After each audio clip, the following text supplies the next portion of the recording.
ایک دفعہ کا ذکر ہے کہ ایک نیک دل شوہر اور بیوی ایک چھوٹے سے گاؤں میں رہتے تھے۔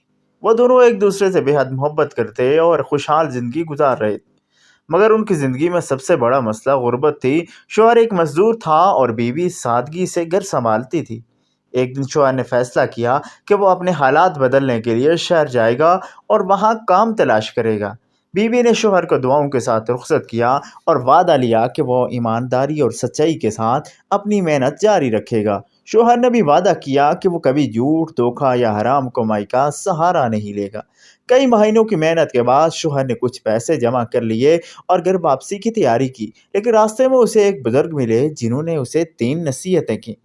جلد بازی میں کوئی فیصلہ مت کرنا، رات کو انجان جگہ پر قیام مت کرنا، اور تیسرا یہ کہ اپنی بیوی کی وفاداری پر کبھی شک مت کرنا۔ شوہر نے یہ نصیحتیں قبول کی اور گھر لوٹ آیا، لیکن جیسے ہی وہ دروازے پر پہنچا اس نے اندر سے مرد کی آواز سنی۔ غصے میں آگ بگولا ہو کر وہ دروازہ کھولنے ہی والا تھا کہ اسے بزرگ کی تیسری نصیحت یاد آ گئی: اپنی بیوی کی وفاداری پر شک مت کرنا۔ اس نے صبر سے انتظار کیا اور جب دروازہ کھلا تو اس کی ماں باہر نکلی اور بتایا کہ اس کا بھائی بیمار تھا، اس لیے وہ اسے سہارا دینے آیا تھا۔ شوہر اپنی جلد بازی پر شرمندہ ہوا اور بزرگ کی نصیحت کو سچائی تسلیم کر لیا۔ لہٰذا ہمیں بھی چاہیے کہ جلد بازی میں کوئی بھی فیصلہ ایسا اختیار نہ کریں جس کی وجہ سے بعد میں نقصان اور شرمندگی کا سامنا کرنا پڑے۔